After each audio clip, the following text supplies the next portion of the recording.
para dar um complemento para esta excelente palestra, o Bispo Adriel, juntamente comigo, convidou o Eliseu Gomes e o pastor Fernando. O Eliseu Gomes vai falar sobre os meios de graça, né? O papel dos meios de graça na vida devocional, e o Fernando vai falar sobre a questão da disciplina, né? para essa vida devocional. Então, convido agora o meu amigo, que eu já apresentei no início, né? Para quem chegou atrasado, eis aí o Eliseu Gomes, é pastor da Metodista Wesleyana, já serviu a Igreja Metodista ali nos Estados Unidos, foi lá que nós nos conhecemos, é compositor de mão cheia, musicista, historicista, tem um coração abrasado, esse meu querido amigo Eliseu Gomes. Eliseu, bem-vindo, a palavra está com você, Deus te abençoe. Amém, bispo. Eu agradeço mais uma vez a honra, né, de poder participar do webinar, que para mim é um dos grandes marcos aí dessa bênção da teologia wesleyana. Eu era wesleyano aqui, quando fui para os Estados Unidos, fiquei livre, e continuo livre aí. Eu também, bispo, muito abençoado pela palavra do bispo Adriel. Você vê que é um pastor falando com a gente, né? Eu me senti assim uma ovelha alimentada por um pastor nessa manhã. Eu analisei 7 coisas que ele falou, fiz uma análise rapidinho. Eu amei o significado dos conceitos que ele trouxe para a gente aqui. Primeiro, o significado do mês da graça é o caminho da salvação. Olha a frase que ele colocou, que o bispo Adriel colocou. O caminho da salvação rumo à santificação. Quer dizer, o meio da salvação, ele vai justificar a santificação lá no final. Se eu buscar a santificação agora como meio, eu me torno legalista. Mas como meio da graça, a salvação é o caminho, é a estrada que me leva ao final. A santificação, que diz a palavra, sem a qual ninguém virá ao Senhor. O outro conceito dele, o segundo aqui, é o conceito místico, né? Quando ele coloca o Wesley dentro de uma sociedade do século XVIII, permeada por uma vitalidade brutal do pensamento iluminista e também do humanismo de Erasmo, o Wesley me surge com alguns místicos da época, né, mudando esse quadro e fazendo do metodismo um movimento empírico, sensorial, né? Ou seja, algo está acontecendo que eu não sei, mas algo existe, que eu não vi, mas existe, né? Outra coisa interessante é o conceito do selo tríplice. Amei. Crer, amar e obedecer. O conceito tríplice que o bispo Adriel trouxe para a gente aqui. Obrigado, meu bispo. Sido muito bom mesmo, né? O quarto significado que ele trouxe sobre o significado infuso. Aí, rapaz, isso aqui foi aquela hora que o gol entra e a galera fica em pé, né? A piedade e a misericórdia. Não ser uma dualidade separada, mas uma coisa infusa. A mesma moeda, porque ela tem o mesmo valor. Uma moeda de R$1, o cara e coroa, nenhum dos dois é 50 centavos, o outro 50 centavos. Os dois são R$1.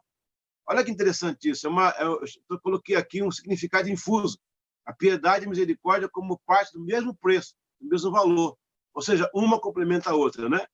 A outra análise que eu fiz, que ele colocou aqui, concernente à santidade do coração, quando a fé ela opera na dimensão do amor. Rapaz, olha que interessante. Se a fé não operar na dimensão do amor, ela é uma fé, entre aspas, interesseira, é uma fé investigativa, é uma fé galgando promoção própria, né? Mas na dimensão do amor, ela perde o sentido de autopromoção.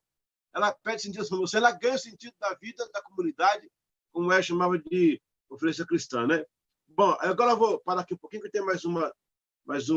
assim, a sexta observação do bispo Adriel: não há fé cristã no isolamento. A fé não é um objeto do monastério. A fé, pelo contrário, a devoção na fé, ela me empurra por meio das pessoas, não me isola. Se eu me isolar, eu vou ser um super crente, um crentarrão, o certo de tudo, todo mundo está errado, né? Achei interessante. Agora, bispo, se eu puder colocar para mim um gráfico aí, que tem as árvores, o quarto, pode descer, esse aí, das árvores, isso. Este aí, eu chamei os meios da graça da graça fundamentais, ok? A finalidade dos meios da graça é que, através da oração, escrituras sagradas e a comunhão, no caso de destaque a Santa Ceia, o crente possa desenvolver as obras de piedade e as obras de misericórdia com vistas à aproximação da santidade. Ou seja, é um conceito sintético daquilo que o bispo Adel acabou de colocar para nós. Os meios são os meios, eles servem para chegar até o fim. Eles não podem ser, os meios não podem ser o fim. Ele é um mecanismo para chegar ao fim. A oração tem o primeiro broto aí da oração, que ela começa ali, pequena com você, no seu início, ela é a base para você criar um terreno para a Bíblia, e depois a Santa Ceia, que o Wesley enfatiza, é porque o Wesley não entende a vida cristã como algo isolado do corpo. Olha, bispo, eu tenho aqui uma mão, a minha mão tem 5 dedos, graças a Deus. Se eu arrancar o dedinho aqui fora, o que vai acontecer? O dedo continua sendo meu. O meu DNA está lá, todo mundo sabe que o dedo pertence a mim, só que ele não está mais no corpo. Ele não tem circulação, não tem organismo. Então, o que eu vejo aqui, no caso da Santa Ceia, é que ele conecta os individuais à coletividade. E a Bíblia, ela fica no meio, ali, ó, equilibrando a oração, para o cara não ficar tão místico ao ponto de esquecer as bases doutrinárias. E a Santa Ceia, no outro lado, porque a Bíblia também aí, ela fornece subsídios, né, para ser do Senhor. Então, basicamente, os meios da graça que o Wesley prega, os fundamentais são 3. A oração, a Bíblia, Santa Ceia. Agora, indo para o primeiro quadro lá em cima, bispo, obras de piedade, acho que é o primeiro agora que vem aí na sequência. Pode subir aí. Isso, obras de piedade. João Wesley formulou sua teologia a respeito da tensão dialética entre a fé e obras, misericórdia e pietatis, aproximando-se especialmente das discussões corridas em meados do século XI, XI. Na verdade, bem antes, já no próprio tempo neotestamentário, já havia essa dualidade de discussão, né? A esse respeito, o Rendes colocou, ele nos aponta, nessa ocasião, falava-se de 7 obras físicas de misericórdia, 7 obras espirituais de misericórdia e 6 obras da piedade. Nesse caso aí estão as obras da piedade. Deixa eu ver aqui. 1, 2, 3, 4, 5.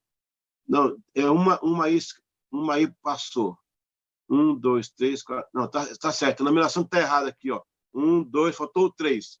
Mas está certa aqui a relação, que é vida de oração, consulta as escrituras, Santa Ceia, o jejum, a comunhão com os outros, estilo saudável. Se você entender isso aqui, você tem aí as obras da piedade.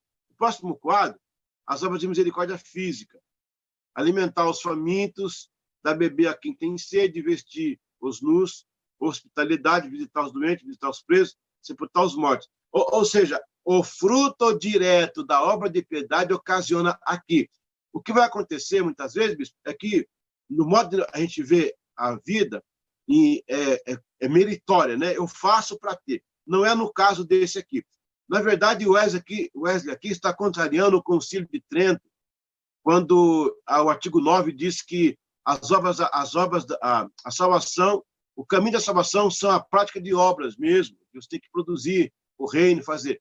O Wesley está com esse pensamento, até quando ele conta o Guilherme Delors, né? E também lê as obras de Foeme, e aí ele entende que, no coração aquecido, abrasado, ele entendeu que a salvação não é por isso aqui.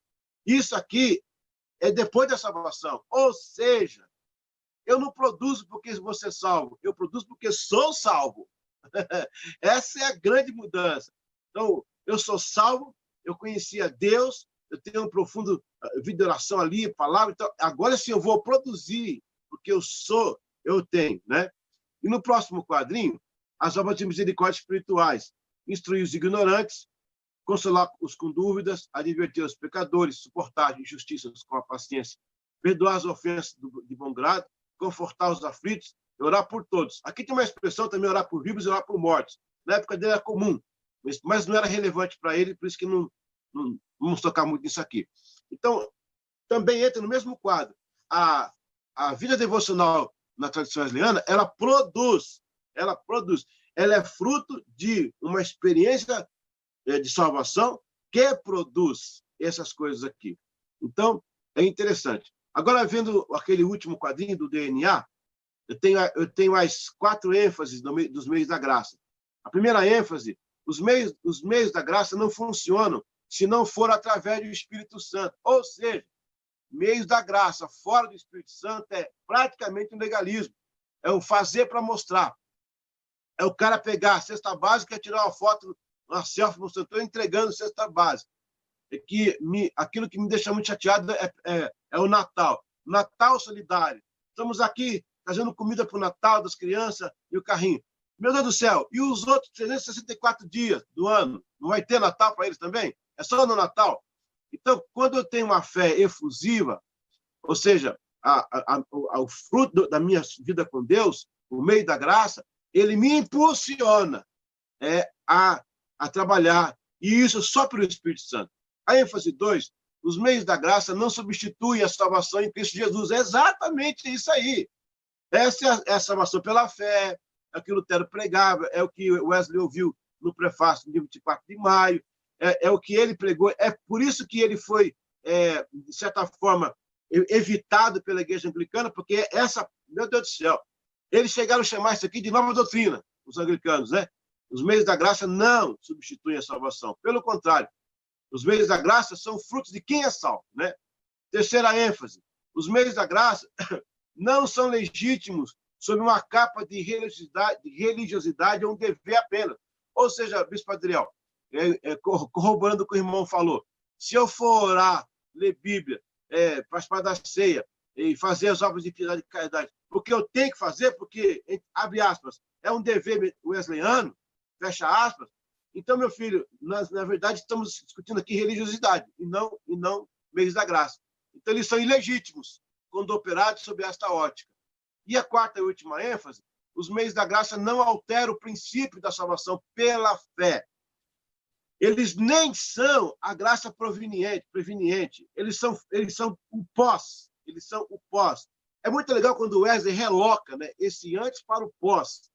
Então, eu faço porque eu tive a experiência. Eu não faço para ter experiência. Ou não faço por um descarrego de descarregar mesmo a mente, né? Os meios da graça são elementos frutos de uma experiência que conduz ao crente a uma devocional sob uma dedicação em amor e não simplesmente a uma mera tarefa a ser cumprida. Bom, encerrando a minha prédica pequena aqui, eu queria me voltar para a seguinte coisa. Quando o Wesley traz isso aí, nós chamamos de verdade, né? Verdade. E você pegar a verdade no contexto neotestamentário que Wesley usava, ela vem da junção de um prefixo ale e ateia, no grego. Teia significa esquecer. A aletheia é desesquecer.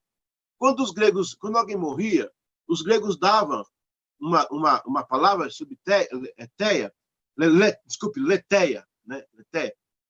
Quando o morto morria e ele cruzava o rio do esquecimento, o rio do desesquecer. Ele ia para outra dimensão e via outras coisas, encontrava um outro mundo. No caso aí seria os Olimpos, Deus, sei lá, é coisa de grego.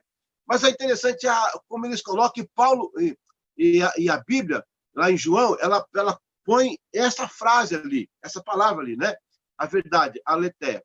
Então, os meios da graça, na verdade, é o seguinte, parafraseando com o aletheia, nós temos o desesquecer, que, na verdade, nesse caso aqui, o aletheia, esqueço de um lado para me reconectar ao outro. Isso é a morte, no caso, né?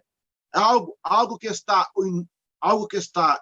fechado, incluso, mas, de repente, eu me reconecto, eu me recupero, eu vejo algo que eu não tinha visto. Ou seja, para não deixar a cabeça muito no nó, eu estaria preso fora de mim mesmo. É como se eu estivesse preso fora de mim mesmo. Então, os meios da graça estão lá e eu estou preso a uma tradição, a uma religiosidade, a um cumprimento. Quando eu conheço a verdade, desculpa a expressão portuguesa, isso não existe, mas eu me desprezo, eu me liberto, na verdade. Eu me liberto daquela amarra, fora da verdade, e agora estou na verdade. os meios da graça, ele é um chamado a essa recuperação. Eu acho que nós temos que aplicar isso à teologia wesleyana. Está na hora de resgatar esses pontos da teologia wesleyana, de reconectar, de recuperar, ou seja, de desesquecer aquilo que a gente aprendeu por outras fontes que não está batendo. Desesquecer. Então, assim, e quando o bispo Adriel colocou a questão do desenvolver, aí eu fecho aqui com 1 minuto e meio, desenvolver. E desenvolver. Eu saio do envolvimento, aí eu volto para a aletheia, né? Eu me liberto de mim mesmo, né? Eu volto para uma nova realidade. O Wesley fez exatamente isso. Ele estava preso pela teologia anglicana, que era uma pedra de gelo. A teologia anglicana é uma pedra de gelo. Ela é lisa, ela é clara, mas é dura e gelada. O Wesley sai desse contexto e o coração aquecido derrete esse gelo. A pauta é poeta demais, hein?